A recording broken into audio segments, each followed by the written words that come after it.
வணக்கம். இன்றைய மாவட்ட செய்திகள். மதுரை மாவட்டம் விளாச்சேரியில் இந்திய யூனியன் வங்கி சார்பில் நிதி உள்சேர்க்கை முகாம் நடைபெற்றது. மதுரை மண்டல தலைவர் சபுமோன் தலைமை வகித்தார். சிறப்பு அழைப்பாளர்களாக ரிசர்வ் வங்கி சென்னை பொது மேலாளர் ஸ்ரீனிவாசன், இந்திய யூனியன் வங்கியின் நிர்வாக இயக்குநர் ராமசுப்பிரமணியன், வங்கியின் கோவை மண்டல பொது மேலாளர் ராஜ்குமார், முன்னோடி வங்கி மேலாளர் பிரசாத் நாயக் பங்கேற்றனர்.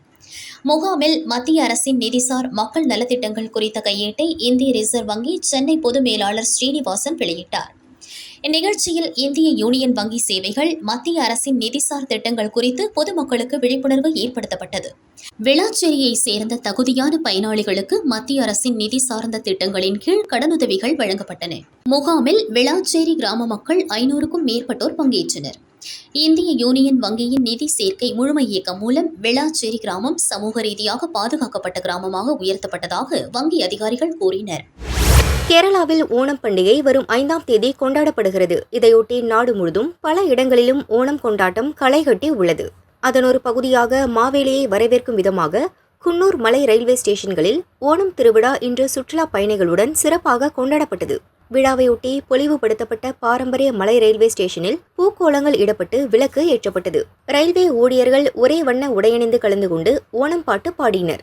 ரயில்வே மகளிர் குழுவினர் பூக்கோளமிட்டு மாவேலியை வரவேற்றனர். மகளிரின் திருவாதிரை களி நடனம் அனைவரையும் கவர்ந்தது. ஓணம் திருவிழா ஓவிய போட்டியில் பங்கேற்றவர்களுக்கு பரிசுகள் வழங்கப்பட்டன.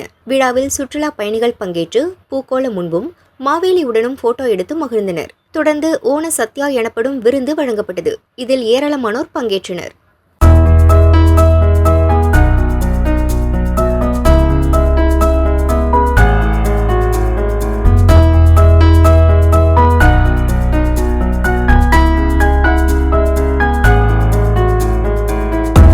விநாயகர் சதுர்த்தியை முன்னிட்டு பூஜை பொருட்கள் விலை வேகமாக எகிரியது. தேனி மார்க்கெட்டில் தேங்காய் 1 கிலோ 100 ரூபாய்க்கும், ஒரு கட்டு இலை 3500க்கும் விற்பனையானது.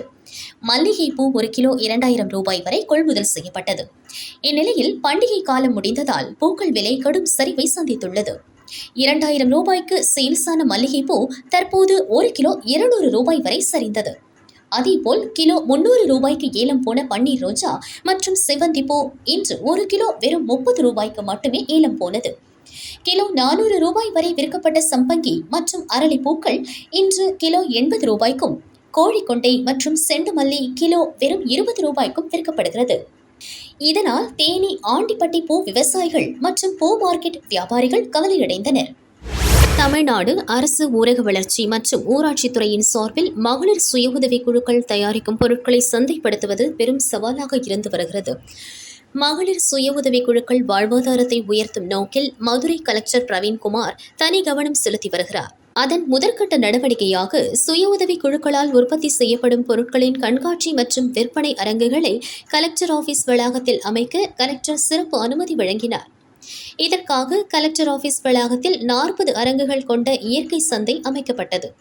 அங்கு மாவட்டத்தின் 13 ஒன்றியங்களில் செயல்படும் மகளிர் சுய உதவி குழுக்களால் உற்பத்தி செய்யப்படும் பொருட்களை காட்சிப்படுத்தவும் விற்பனை செய்யவும் சிறப்பு அனுமதி வழங்கப்பட்டது.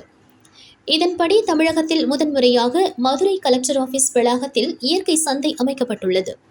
இனி மாதந்தோறும் ஒரு நாள் இக்கண்காட்சி நடக்கும். அதற்கான அறிவிப்பு மாதந்தோறும் வெளியிடப்படும். வாடிக்கையாளர் தேவையை கருதி கூடுதல் நாட்கள் இயற்கை சந்தையை செயல்படுத்த உரிய நடவடிக்கை எடுக்கப்படும் என கலெக்டர் உறுதியளித்தார். இயற்கை சந்தையில் ரசாயனம் இல்லாமல் இயற்கை முறையில் விளைவிக்கப்படும் காய்கறிகள், தேன், நாட்டு மரசிக்கு எண்ணெய், கிழங்கு, கீரை வகைகள், மகளிர் சுய உதவி குழுக்களால் தயாரிக்கப்படும் சணல் பைகள் மற்றும் கைவினைப் பொருட்கள் என அனைத்தும் கிடைக்கும். துவக்க நாளில் 1 லட்சம் ரூபாய் மதிப்பில் பொருட்கள் விற்று தீர்ந்தன. இனி வரும் நாட்களில் அதிக அளவில் கடைகளை வைக்க ஏற்பாடு செய்து தருவதாக மாவட்ட ஆட்சியர் உறுதியளித்தார். தரமான உழைப்புத்திறன் மிக்க கைவினைப் பொருட்கள் மற்றும் காய்கறிகள், பழங்கள் சரியான எடையில் நியாய விலையில் கிடைப்பதால் மக்கள் அதிக அளவு வாங்கி செல்கின்றனர். தமிழ்நாடு அரசின் சார்பாகவும் தமிழ்நாடு மாநில ஊரக வாழ்வாதார இயக்கத்தின் சார்பாகவும் நம்ம மகளிர் சுய உதவி குழுக்களோட ப்ராடக்டை வந்துட்டு சந்தைப்படுத்துறதுக்காக பல்வேறு முயற்சிகளை மேற்கொண்டு வரோம். அதோட ஒரு பகுதியாக இங்கே மதுரை மாவட்டத்தில் வந்து இயற்கை சந்தை வந்து ஜிடிபி நடக்கிற அன்னைக்கு, மக்கள் குறைதீர் கூட்டம் நடக்கிற அன்னைக்கு மாவட்ட ஆட்சித்தலைவர் அவர்களோட உத்தரவின் பேரில் இங்கே வந்து நடத்திட்டு இருக்கோம். மகளிர் சுய உதவி குழுக்களோட லாபத்தை வாழ்வாதாரத்தை பெருக்கிறதுக்காக இந்த இடம் வந்து சுய உதவி குழுக்கள் வந்து தாங்கள் செய்கிற பொருட்களை வந்து நேரடியாக இங்கே வந்து விற்பனை செய்கிறதுக்கு வழிவகுக்கும். நேரடியாக அவங்க இடையில வந்து எந்த இடைத்தரகர்களையும் நம்பாமல் நேரடியாக வந்து இங்கே சந்தைப்படுத்துறதுனால அவங்களோட வாழ்வாதாரம் இது வந்து 2வது இயற்கை சந்தை. முதல் இயற்கை சந்தையில் வந்து நாங்கள் ஏறத்தாழ 90,000 நம்ம வந்து மக்களுக்கு வந்து வருமானம் கிடைச்சிருக்கு. ஸோ தொடர்ந்து இதை பண்ணுறதுக்கு மாவட்ட ஆட்சித்தலைவரோட உறுதுணையோடு நாங்கள் இந்த இதை பண்ணிகிட்டு இருக்கோம். இன்றைக்கி 41 பேர் போட்டிருக்காங்க ஸ்டால்ஸ்.